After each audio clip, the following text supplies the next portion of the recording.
Hola, profe, buenas noches. Hola Laura, buenas noches, ¿cómo estás?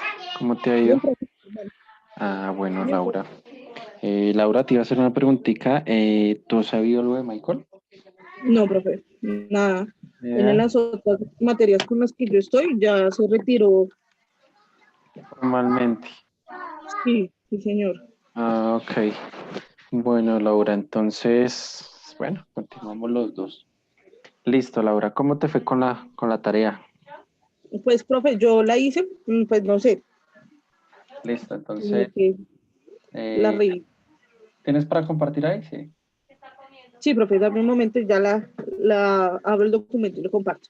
Listo, entonces ahí te habilito para que compartas, entonces me avisas cuando vayas a compartir, ¿listo?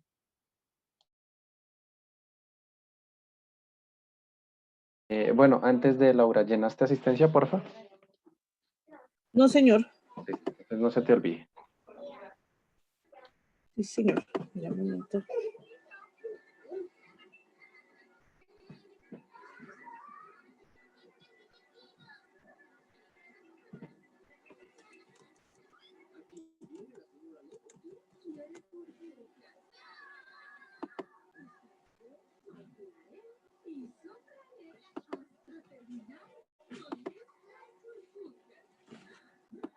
Listo, profe, ¿lo ves? Sí, Laura, ahí lo veo. Bueno, entonces tenemos nombre del encuestado, Entonces, fecha de aplicación de la fecha de encuesta. aplicación de la encuesta, nombre de la empresa y teléfono de contacto. La siguiente encuesta se realiza con el fin de conocer los ítems más importantes que puede tener una aplicación móvil destinada al mejoramiento de las pequeñas y microempresas en Colombia. Para ello solicitamos su colaboración de manera honesta respondiendo a todas las preguntas. Responda a cada una de las siguientes preguntas, de una a dos opciones de su preferencia con una X. Listo. Primero, en su empresa, microempresa o pequeña empresa, ¿cuántos productos aproximadamente maneja? Menos de 20 productos, entre 20 y 100 productos, entre 100 y 200 productos, más de 200 productos. Bueno, Siempre, perdona. Primera sí, señor. corrección, entonces, para que no se repita el intervalo, entonces la C entre 101 a 200 productos y más de 201 productos. ¿Listo? Para no Ok. repetir el mismo rango de números. Porque después para la tablada es cosa seria.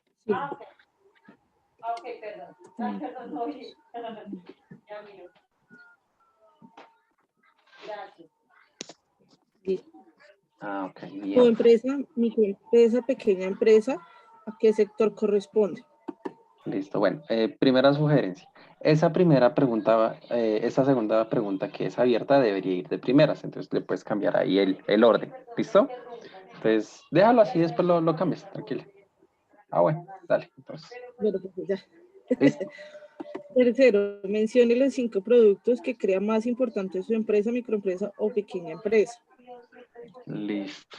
Cuarto, si tuviera la oportunidad de controlar en un celular su mercancía perecedera, ¿cuál sería la de su preferencia de las siguientes opciones? Fecha de vencimiento, fecha de ingreso del producto, cantidad de producto, textura del producto. ¿Hacia dónde quieres apuntar con esa pregunta? Con esa número A las 4. empresas que, digamos, trabajan con alimentos, muchas de ellas generan pérdida porque no tienen en cuenta la fecha de vencimiento, cuándo les llegó el producto, qué tanto producto ingresó o la calidad con la que ingresaba el producto, ¿sí? A ese tipo de empresas como que me refiero en esta pregunta. Listo. Entonces, y si fuera una empresa dedicada a la producción de zapatos, ¿qué opciones No, tendría? sí, profe, es que tenía como mucho campo de empresas, entonces me tocó como ir mirando las empresas, digamos, aquí solo la pregunta sobre perecederas, más adelante entonces tengo otro tipo de preguntas para otro tipo de empresa, Ok. porque es que, sí, por lo menos en la pregunta en la que yo hacía referencia a qué tipo de empresa es, eh, yo me puse a mirar los sectores y son muchísimos los sectores de empresas. Ok, perfecto. Listo. Muy bien. Si pudiera controlar desde su celular, manejar las ventas del producto, ¿qué le gustaría poder controlar? Cantidad de producto vendido, dinero recibido por la venta al día, dinero recibido por la venta al mes y producto más vendido. Ok. Si tuviera la oportunidad de controlar las finanzas de su empresa, microempresa, pequeña empresa, ¿qué te gustaría saber de los siguientes ítems? Cantidad de ingresos, cantidad de egresos, producto que ingresa o producto de la venta. Listo, perfecto. Si tuviera la oportunidad de tener una aplicación móvil que le ayude a controlar su empresa, microempresa, pequeña empresa, ¿usted preferiría ingresar la información de manera manual, por medio de código de barras, código QR o por medio de fotos? Ok, bien. Si tuviera aplicación móvil donde le brindara información de su empresa, pequeña empresa, microempresa, ¿le gustaría que le brindara información requerida de qué forma? Cada vez que usted necesite, de forma mensual por medio de gráficos, de forma semanal por medio de gráficos, una vez al mes con ítems específicos. Ok. Si tuviera control, si pudiera controlar algo de su empresa, pequeña empresa, microempresa, que fuera importante, ¿cuál sería? Si Ahí pudiera esa la dejé controlar. abierta porque son como, sí, eso depende del sector, son Ok. como muchos ítems, entonces ahí me gustaría como saber qué sería lo más relevante dependiendo cada tipo de empresa. Listo, perfecto, muy bien. Si tuviera su celular una aplicación que le ayude a controlar los ingresos, egresos, cantidad de productos que ingresan y salen fechas de vencimiento, ¿lo utilizaría? Sí, no, tal vez. Quítale ese tal vez Si y quisiera, más y colocas más bien por qué, para que te dé ese espacio de respuesta abierta. ¿Listo? O sea, tienes ok, dicotómica y pregunta abierta. listo. Si quisiera ingresar a la aplicación algo que fuera importante para el manejo de su empresa, pequeña empresa, microempresa, ¿qué sería? Listo, si quieres decir Ya. algo. Listo. ¿Hacia dónde quiero llegar con esa pregunta 11? Como quisiera recolectar primero información de qué es como lo más importante que cada sector empresario ve que puede afectar su producto, ¿sí? Sí, Entonces, como su merced decía, eso depende de la empresa, ¿sí? Digamos, el zapatero me dice, no, pues mi problema es que de pronto no tengo control sobre la mercancía que ingresa y la que sale. Entonces, bueno, entonces uno de los ítems sería eso. Si en una pollería me dicen, no, mire, mi problema es que se me vence la mercancía y yo no me doy cuenta. Entonces, bueno, entonces fechas de vencimiento. Si una papelería me dice, no, pues mi problema es más como a las fechas, ¿sí? Hay fechas donde una papelería no tiene tanto servicio como en otras, entonces ir como recolectando esa información de qué sería lo más relevante que puede ir, porque la aplicación sería muy abierta. ok, muy bien. Listo, perfecto. Entonces agradezco la colaboración prestada en la anterior encuesta. Listo. Bueno, Laura. ¿Y con el tamaño de la muestra cómo vamos? Bueno, Eh, con el tamaño de la muestra, profe, pues yo estuve mirando más o menos, pero sí, pues es que sí, digamos que yo puedo manejar un tamaño de muestra pequeño, siempre y cuando sean todos sectores diferentes, ¿sí? ok. Pero Entonces, si bueno, tuviera, digamos que la característica del criterio de estudio primordial serían pymes. ¿Listo? sí, Las pymes, que sería como la ideal. Entonces, vamos a mirar aproximadamente cuántas pymes tenemos acá en Colombia. Ahí en Bogotá. Sí, porque si lo hacemos a nivel Colombia, hay 764.639. ¿Listo? Entonces, anota ese número, por favor. 764.639. 764.639. Exactamente, Laura. Entonces ya conocemos un tamaño de muestra, entonces rápidamente vas a hacer el cálculo de cuánto sería el tamaño de la muestra. ¿Listo? Listo, profe. La idea es que hoy quede lista esa partecita.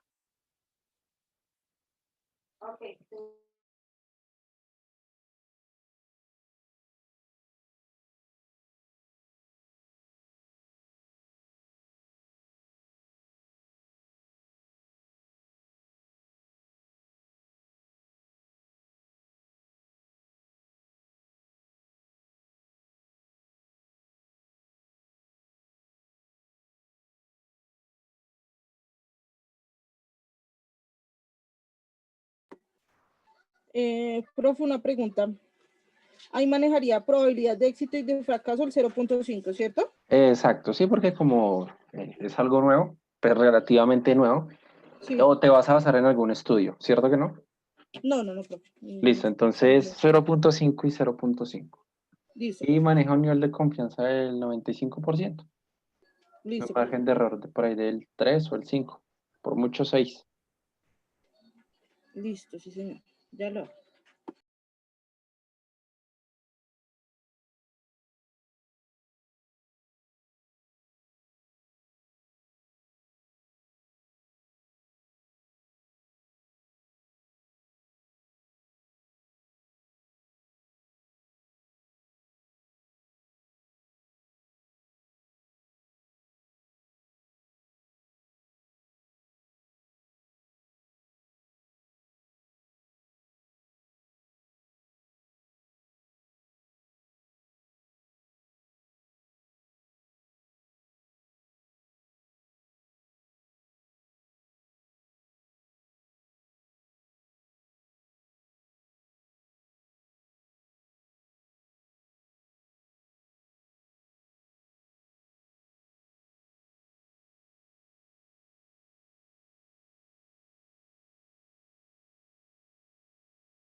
Recuerda que como estás manejando el 95% de nivel de confianza, equivale al 1.96, bueno, para que no se te olvide Sí, señor. ese valor.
Profe, no sé si hice algo mal, porque me da Listo. 3.84. 3.84. ¿Lo hiciste en dónde? Discúlpame, en el cuaderno. Sí, en el cuaderno lo hice. Bueno, te voy a compartir acá un Excel y ahí lo hacemos entre los dos. Bueno, Bueno, pues espérame mientras abre.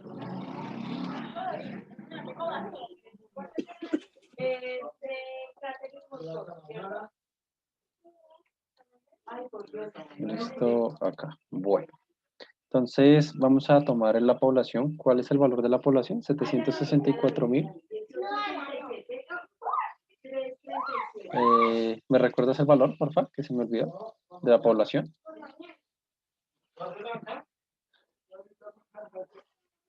Laura, ¿me escuchas? Sí, profe, qué pena. Dime. Tenía el micrófono apagado. De 764.639. 639, listo. 639. Listo. Estamos manejando un 0.5 o un 5,50% de nivel de probabilidad de éxito, que sería P, y tendríamos Q. ¿Listo? Esta sería nuestra N, Señor. que sería la población. Dijimos que un nivel de confianza. Nivel de Del confianza. 95 sería 1.96. 1,96, listo. Ya lo tenemos. ¿Qué más nos hace falta? El margen de error. El error. Sería el 5%. ¿Listo? El 5%. ¿Qué más? Margen de error, nivel de confianza. Ahí ya tenemos todos los datos. Sí, señor, Bueno, está todo. pues vamos a aplicar nuestra fórmula. Inicialmente nos dice que tenemos el nivel de confianza, sería este, ¿cierto? Al cuadrado, ¿listo? Y que eso lo vamos a Sí. multiplicar por, bueno, ahí me falta un juego de paréntesis, ya ahorita lo colocamos. ¿Listo? Por la población, Por que N. sería E. Entonces, acá vamos a colocar un paréntesis y aquí otro paréntesis. ¿Listo? Vamos a darle igual a eso. Listo. Esa es la parte de arriba. Vamos a hacerlo de abajo, que dice que la población, ¿listo? La vamos a multiplicar por el error que sería este 5%. Esto va al cuadrado, ¿listo? Y eso lo vamos a sumar con el nivel de confianza, ¿cierto? Bueno, pues vuelvo y me paro acá, el nivel de confianza, que también va al cuadrado. Al cuadrado, ¿listo? Y multiplica a la probabilidad de éxito y a la probabilidad de fracaso. Esa sería nuestra partecita de arriba. Entonces hacemos la respectiva división. Esto la hice así, entonces aproximadamente serían 384 pymes, ¿sí? En un ámbito real. Ese sería nuestro tamaño de muestra. ¿Listo, Laura? Ok, profe. Entonces, si Sí, señor. quieres, toma estos datos para realizar. Entonces, espérame acá. Sí, señor. Si quieres, la realizamos de una vez. Con este cálculo de acá. Sí, mira, nos da 384 directamente. Por aquí aproximamos al entero más cercano. ¿Listo? Entonces este sería nuestro n minúsculo. ¿Listo? Digamos que si fuera una investigación de la vida real, tendríamos que trabajar con ese número de pymes. ¿Listo? Que ya, digamos, en tu experticia, pues tú determinarás y bajo tu criterio en qué sectores va a haber más participación o en qué no. O, pues por el contrario, aplicas un muestreo aleatorio simple, donde pues todos tengan la misma posibilidad. ¿Listo? Entonces, Listo, ese profe. sería. Bueno, ya con esos datos, Laura, entonces, y anota esto, porfa, vas a ir creando un documento en Word. ¿Listo? Con el orden de la investigación. Entonces, ese documento Word que va a tener inicialmente, pues, su portada, ¿cierto? Solo hasta donde te diga lo haces. Su portada, pues una parte de la introducción en qué consiste esa investigación, ¿Listo? Pues ahí te la anoto. Introducción. Vamos a tener lo que es una pequeña justificación, ¿sí? El por qué realizas esa investigación. Ahora sí viene la parte en donde determinas el problema de investigación, los objetivos, ¿sí? Eso ya es trabajito que tienes adelantado, objetivos, listo. Vas a buscar cuáles van a ser tus fuentes de información secundaria, lo que tú creas pertinente, información secundaria, ¿listo? Porque primaria en... Ah, bueno, y viene la parte de la primaria que sería la aplicación de la encuesta. ¿Listo? La aplicación de la encuesta y su posterior tabulación. Yo te había mencionado que esa encuesta la pasaras a un formato de Google para que fuera más fácil bueno, ella misma te la tabula, ¿listo? Entonces te ahorras Ok, ese proceso, ¿listo? listo. Y, bueno, aplicación de la encuesta previa a esto, ahí me salté un paso importante que es el que acabamos de hacer. Entonces, el tamaño de la muestra, ¿listo? Luego el tamaño de la muestra, le damos a insertar acá. Entonces, vamos a colocar el instrumento de recogida de información, que es que el cuestionario que acabas de realizar. Entonces, con ese orden. ¿Listo, Laura? Vas ahí basándote en este orden. Bueno, profe, ¿y cómo hago para la aplicación de la encuesta? La envías por correo. ¿Listo? Bueno, vamos a hacer una simulación a 20 personitas que te puedan colaborar. ¿Listo? Para hacer esa simulación. ¿Listo? Listo, profe, listo.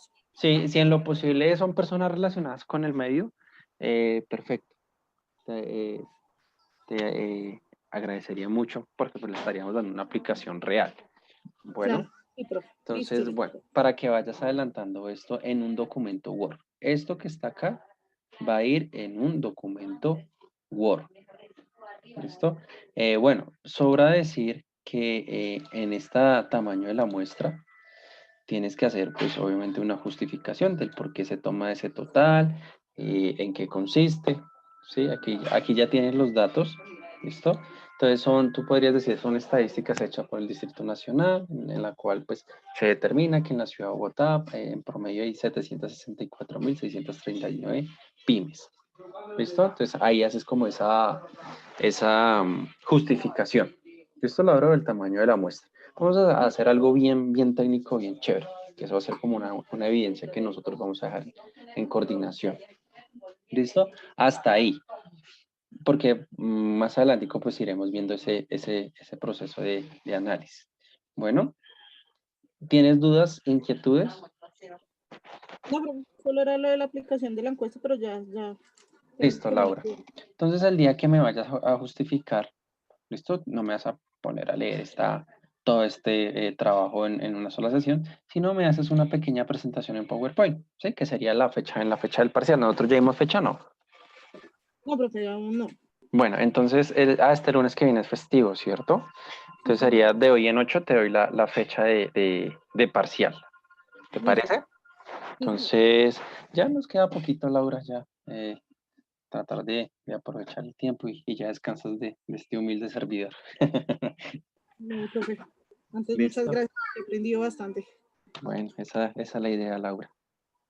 ¿Listo? Entonces, todo es un proceso de aprendizaje con paciencia, pero yo sé que todo lo que uno aprenda le va a servir en la vida. Bueno, pues yo también soy profesor de matemáticas y una vez le dije a mis papás que a mí las matemáticas para qué me iban a servir. Llevo ya 5 años dictándolas. Entonces, uno no tiene que subestimar de alguna manera pues lo aprendido. Bueno, Laura, ¿necesitas estos datos? Tómale un pantallazo o algo Ya, para profe, ya. que, listo. Entonces voy a cerrar esto, Gracias. démosle no guardar y vamos a, listo. Voy a compartir.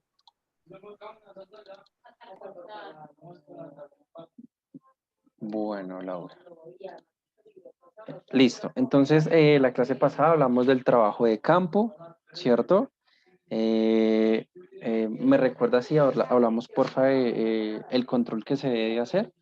O no alcanzamos a hablar del control, sino hasta lo último fue las técnicas. Hablamos de las técnicas de indagación, repetir la pregunta, pausa expectativa, repetir la respuesta al encuestado, Listo.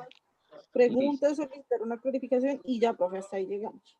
Bueno, Laura, entonces resulta que como en todo, ¿cierto? Se pueden presentar los errores, ¿sí?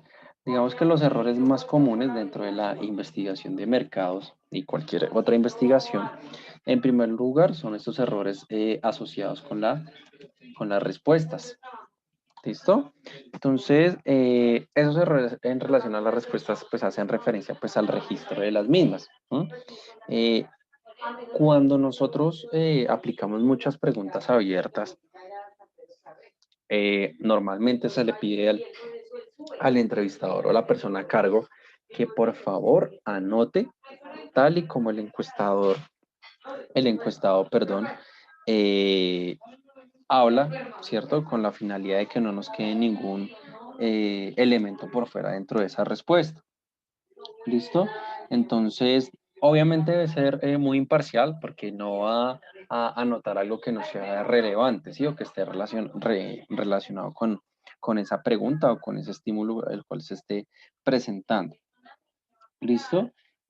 Obviamente recordemos que para apoyarnos en esas preguntas abiertas podríamos utilizar algunos elementos tecnológicos que nos permitan a nosotros determinar, ¿cierto? Y saber qué fue lo que dijo, si estamos omitiendo algo. Entonces con esas grabaciones podríamos apoyarnos para hacer un posterior análisis. Bueno, entonces lo importante es registrar la respuesta en ese mismo momento. ¿Listo? Y por otra forma, pedirle a esa persona que si ella es la encargada de responderla, que la registre con letra legible, ¿sí? Que digamos sea muy puntual en lo que se le está pidiendo, pero a la vez muy claro y técnico en la respuesta. ¿Listo? Y obviamente la idea es que explique con todos los motivos y todos los soportes posibles de conocimiento qué entendió y qué aplicación le va a dar a esa respuesta, ¿sí? Obviamente, pues uno como encuestador no debe influir en esa respuesta, sino, como lo decíamos anteriormente, a través de las técnicas neutrales de indagación, nosotros estimulamos para que ellos den una respuesta óptima y que de alguna manera, pues nos sirvan a nosotros en el análisis de esos datos. ¿Listo? Otro de los, digamos, errores más comunes es el falseamiento de las encuestas. Falta mucho, pasa mucho en la vida real, ¿sí? Cuando los encuestadores se sienten muy colgados en brindar un resultado, empiezan a falsear las encuestas. Por eso es muy importante esas preguntas de introducción y de registro como el nombre, en unos casos colocamos el número de dirección, el teléfono, el correo, ¿cierto? Porque la idea es que no se vayan a presentar falseamiento de dichas encuestas. ¿Mm? Entonces, teniendo en cuenta esto, la organización y todas las personas que están a cargo de la investigación de mercados en la parte de toma de decisiones, hacen una recomendación, que nosotros no es que desconfiemos de nuestro talento humano, pero sí es bueno realizar un control por lo menos al 10% o al 15% de las encuestas, ¿m? Con la finalidad de evitar ese tipo de errores, ¿listo? Entonces, para ello, pues también aplicamos lo que son sistemas de control. ¿Listo? Entonces, aplicaríamos lo que son los sistemas de control. Este sistema de control pues deben ser indirectos, ¿sí? Porque pues digamos que de alguna manera es un análisis interno que nosotros realizamos de esas encuestas, valga la redundancia, ¿sí? Mirando si ese encuestador está llevando a cabo ese cumplimiento, ¿listo? Y qué métodos de sistema de control indirecto podríamos encontrar. Vamos a encontrar en primer lugar el control de curvas de estabilidad.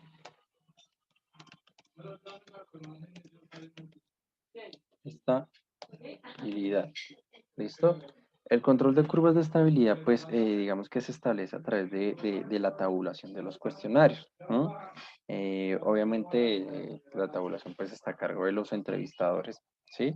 Y, pues, todos estos cuestionarios, pues, llevan un orden secuencial. Entonces, por ejemplo, si yo como investigador veo que hay un número elevado de respuestas en el mismo sentido, digamos, para alguna pregunta, ¿sí? Por ejemplo, seleccione su género, femenino y masculino, y resulta que la idea era el 50 y 50, que fueran hombres y mujeres, y nos damos cuenta que todas fueron mujeres, pues ahí ya estamos dudando de esa procedencia de ese trabajo investigativo por parte del entrevistador. ¿No? Entonces, cuando pasa eso, se debe hacer un control muy estricto, ¿sí? Y por ende, pues nosotros empezaríamos a llamar, a decirle, señorita Laura, usted el día tal, a la hora tal, realizó una encuesta o le hicieron una encuesta en su casa, ¿sí?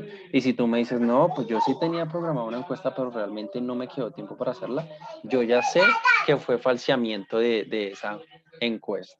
¿Listo? Entonces por eso se llama control de curvas de estabilidad. Si yo veo que una pregunta se repite mucho, ya empiezo a dudar de esa procedencia.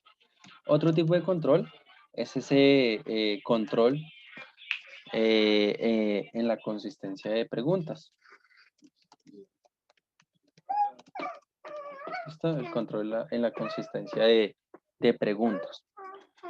¿Listo? Entonces, digamos que de alguna manera se comprueba si existen las mismas respuestas o ausencia de las mismas. Digamos, en el caso anterior, nos repetían todas que eran femeninas. En este caso, curiosamente, la pregunta 8, que era pregunta abierta, ninguno la respondió. Entonces, también ahí miramos la consistencia de las preguntas. Bueno, o si hay una ausencia de las mismas dentro del mismo cuestionario. ¿Listo? Otro de los tipos de control que podríamos utilizar, aquí por acá, control de consistencia de preguntas. El otro tipo de control es el control de batería de preguntas. ¿Listo? Control de batería de preguntas. Entonces, el control de batería de preguntas, pues, es la comprobación que se hace a través de las preguntas diseñadas, ¿sí? Pues, para el efecto de controlar el grado de aceptación que se debe dar a la información obtenida. ¿Mm? Digamos que en el caso de las entrevistas, pues, existen comúnmente, pues, 4 problemas que se podrían identificar, ¿sí? Por ejemplo, que fuimos a entrevistar a esa persona y no se encontraba en la casa, ¿sí? Y por X o Y motivo, ¿sí? Yo le digo, ay, su merced, ya que no está su hijo, colabóreme usted. Eso sería un error y estaríamos falsificando esa respuesta. ¿Por qué? Porque, digamos, la señora no se percató y no dio los datos del hijo, sino escribió los de ella. Y cuando uno mira las características y el perfil de esa persona, pues no es la adecuada. Entonces uno dice, ah, bueno, este entrevistador hizo algo inadecuado. ¿Listo? Cuando algunos se rehúsan a cooperar, ¿sí? Que uno llega a la casa, le dice, señor, ¿me puede colaborar? Y le dicen, no, qué pena, pero estoy ocupado, no puedo hacer nada. ¿Y qué hace el entrevistador? Pues dice, ah, bueno, yo sí vine, tomo los datos y lleno por el hombre, ¿sí? O por la mujer. Entonces, eso es otro tipo de error. Por otra parte, cuando ofrecen respuestas sesgadas o deshonestas, ¿sí? Sin desmeritar, entonces vamos a irnos a una zona muy popular de Bogotá y le preguntamos a una persona muy pobre, ¿y cuál es su nivel de estudio? Y dice, no, yo soy magíster en administración y tengo doctorado en la San Marino, ¿sí? Entonces ahí podríamos encontrar preguntas o respuestas deshonestas, ¿sí? Y digamos, finalmente, pues encontraríamos que ciertos entrevistadores también son deshonestos. Entonces, por ejemplo, que llenaron preguntas faltantes por parte del entrevistador, entonces eso sería pues también un comportamiento no adecuado que afecta el funcionamiento del el resultado y de ese tipo de investigación que se esté realizando. Entonces es muy importante tener en cuenta el control de esos resultados, ¿sí? El control de esos datos que nos están presentando esos investigadores para tomar una decisión adecuada. ¿Mm? Por eso es que, vuelvo a te retro, es muy importante ese 10 y ese 15%. Eso es algo primordial que se debería realizar. Bueno, ¿hasta ahí alguna duda, alguna inquietud?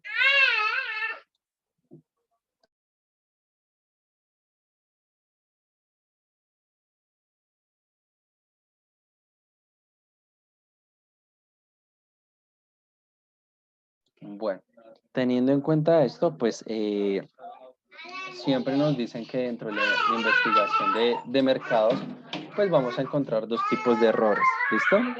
El primero van a ser los errores muestrales. ¿Listo? Y en segundo lugar serían los errores no muestrales.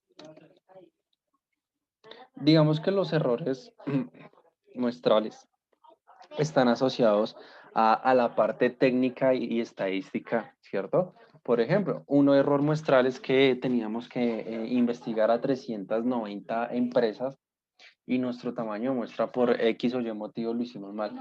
Y nos tocó indagar a cuántas, a 100. Entonces imagínate la diferencia que hay tan abismal.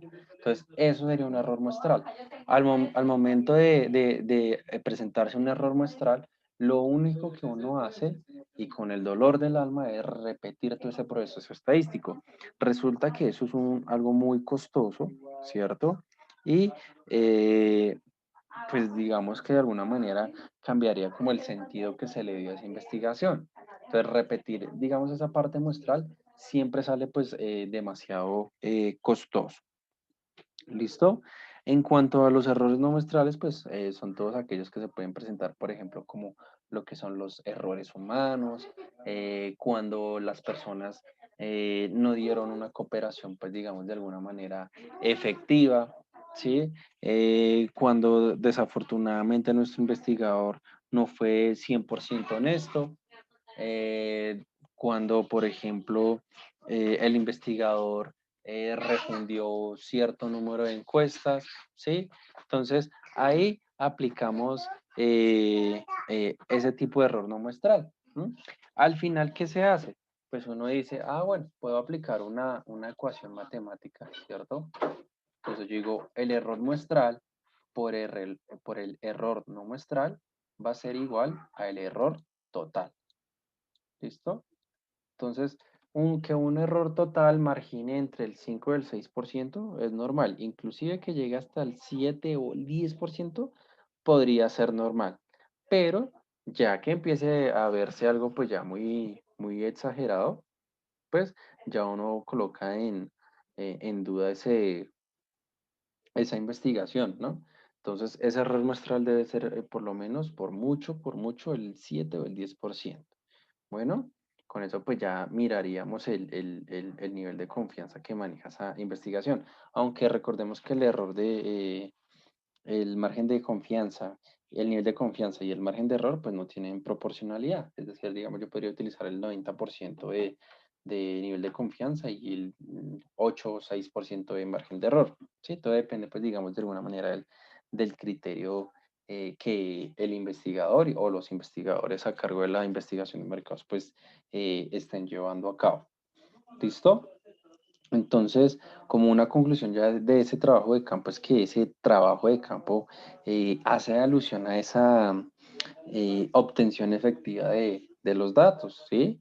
Y esos datos pues obviamente son necesarios para el cumplimiento de los objetivos de nuestra investigación y generalmente pues obtener los datos es la parte más difícil, cara y sujeta a errores dentro de todo ese proceso. ¿Listo? Entonces, por eso es muy importante detallar cada proceso, ser muy perfeccionista, saber con quién se cuenta realmente para llevar ¿qué? Un trato efectivo de esos cuestionarios. ¿Listo? Entonces, importantísimo. Bueno. Ya con esta parte de analizar ese trabajo de campo, nosotros pasaríamos ya a una siguiente etapa, que es la que habíamos denominado el procesamiento de la información. Entonces, ese procesamiento de la información, en primer lugar, se debe de basar, ¿sí?, en una etapa que la vamos a llamar la edición de la información. ¿Mm? Edición de la información. Listo.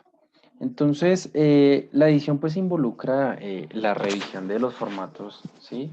Digamos, de los datos en términos de legibilidad, consistencia y de qué tan completos están. ¿Cómo encontramos eso? Pues a través de la aplicación de sus cuestionarios. ¿Mm? Entonces, el rol que cumple ese proceso de edición consiste en identificar lo que son las omisiones, ambigüedades, lo que son los errores en las respuestas y comprobar que, digamos, de alguna manera esa información sea exacta, completa y obviamente con su principio de utilidad. Entonces, en esa edición de la información, pues dicen los expertos que debemos identificar una serie de errores. ¿Qué errores vamos a identificar? Primero, error del entrevistador. ¿Listo? Ese sería un primer tipo de error que deberíamos identificar en esa edición, ¿sí? Entonces los entrevistadores pueden no estar dando al entrevistado las instrucciones correctas, entonces hacen todo lo contrario. Entonces en vez de decir marque con una X la respuesta correcta, yo como entrevistador no leí, no me empapé muy bien del tema y les dije marque con una X por las respuestas que ustedes crean correctas. Al utilizar ese lenguaje, ¿sí?, esas personas pudieron llenar dos o más respuestas en la misma pregunta. Entonces ahí sería como ese primer tipo de error a analizar. Otro aspecto a analizar dentro de esa edición de la información son las omisiones. Esas omisiones, pues, es cuando los entrevistados, pues, a menudo dejan de responder una sola pregunta o una sección del cuestionario, ¿sí? Ya sea, pues, deliberada o inadvertidamente, ¿listo? Entonces, hay que estar muy pendientes de ese registro que hacen las personas. Cuando nos entreguen el formato, pues, revisarlo, ser muy rigurosos en esa parte, ¿listo? Entonces, mirar y tratar de que no nos dejen ningún espacio vacío, porque la importancia tan grande que tiene el recibir esa información y transformarlos en datos dentro de una investigación de mercados es totalmente indispensable y valioso. ¿Listo? Otro de los aspectos, pues, es la ambigüedad. Ahí como coloco los acá, la ambigüedad.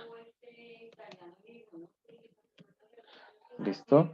Entonces, ¿a qué se refiere pues la ambigüedad? Eh, una respuesta pues puede no ser legible, ¿sí? O digamos de alguna manera podría ser poco claro, ¿sí?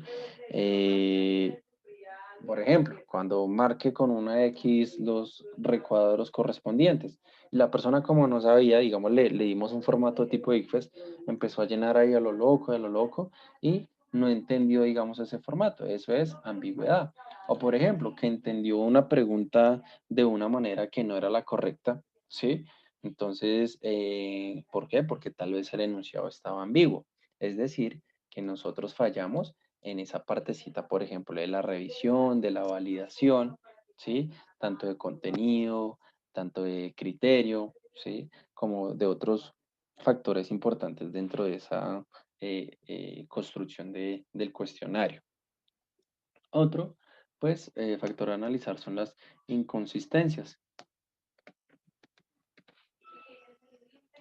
¿Listo? Entonces, las inconsistencias, pues, algunas veces pasa cuando tenemos dos respuestas, ¿sí? Y puede ser lógicamente inconsistente esas dos.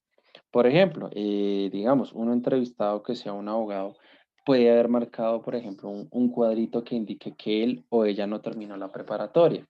¿Mm? Entonces, ahí como que hay una contradicción y uno dice, bueno, si es abogado, pues tuvo que pasar la preparatoria o tuvo que pasar por la universidad o si no marcó que era bachiller, pues, ¿qué pasó ahí, cierto? Porque esa inconsistencia. Entonces uno trata de mirar el contenido de ese cuestionario y si encuentra muchas fallas, pues lastimosamente tocó declararlo nulo y mirar cómo podríamos reemplazarlo con otra persona u otra empresa relacionada al mismo tamaño de la muestra. Bueno, otra parte importante de analizar es la falta de cooperación. Entonces, la falta de cooperación, digamos, en un cuestionario pues prolongado con cientos de preguntas, por ejemplo, que con cientos de actitudes, de imágenes, ¿sí? Digamos que una persona de estas pues podría revelarse y marcar la misma respuesta, por ejemplo, en escalas de medición de acuerdo o desacuerdo, ¿sí? Por una larga de preguntas, pues por tener preguntas muy largas. Entonces, cuando empiezan, perdón la expresión, a llenar a la loca, ¿sí? Entonces empiezan ahí, a lo mal. Y si recordamos, por ejemplo, esas escalas que iban dos bien, una mal, dos mal, una bien, aleatoriamente, pues miraremos que hay unas inconsistencias terribles, ¿sí? Entonces, eso fue falta de cooperación, ¿sí? Como lo que hicimos muchos de nosotros en la universidad cuando llegaban a hacer las encuestas, pues el hecho de recibir el test o el cuestionario no quiere decir que nosotros seamos 100% cooperantes, ¿no? Entonces, hay que tener como ese principio de utilidad por parte de nosotros como encuestados. ¿Listo? Otro de los aspectos a analizar, pues, que es el entrevistado inelegible. Si ese entrevistado inelegible, pues también eh, es uno de los elementos a analizar dentro de esa edición de la información. Digamos que un entrevistado inapropiado, pues, puede ser incluido en la muestra. ¿Mm? Por ejemplo, si una muestra se supone que incluye solo a mujeres de más de 18 años, pues las demás deberían ser excluidas, ¿cierto? Entonces, cuando estos problemas pues, son identificados, hay varias alternativas pues disponibles. ¿M? La alternativa preferida, pues cuando es práctica, que digamos que consiste en contactar de nuevo al entrevistado, ¿m? Y en ocasiones pues es necesario eliminar el cuestionario. ¿Por qué? Porque no cumple con esos criterios básicos de estudio. Entonces, eh, ¿qué tendría que tener yo o bajo qué criterio yo podría rechazar el cuestionario? En primer lugar, por ejemplo, cuando existen partes del cuestionario o de preguntas básicas que carecen de una respuesta. ¿M? Entonces, por ejemplo, colocó primer nombre y primer apellido y no colocó ni el teléfono ni la dirección. Entonces uno dice, uy, no, aquí ya hay un entrevistado inelegible. ¿Listo? Eh, por ejemplo, cuando hay pruebas de que el encuestado no comprendió pues, las instrucciones que se le dieron para contestar ese cuestionario o no se tomó en serio la tarea de responderlo. ¿M? Em, digamos que en la parte de que no comprendió el cuestionario, pues puede resultar aparente que o siguió las instrucciones respecto, se hizo, pero actuó en omisión, ¿cierto? O puede resultar que las respuestas pues no las entendió, estaban muy confusas las preguntas y dio respuestas que no tenían que ver. ¿No? Entonces ahí miraremos y determinaremos ese proceso. Que se nos pase con una, listo, pero que nos pase con todas las personas a las cuales le realizamos ese tamaño de la muestra, pues ya nos preocupa un poquito más, ¿sí? Entonces hay que tener en cuenta esa parte de análisis y de cooperación de la misma, ¿listo?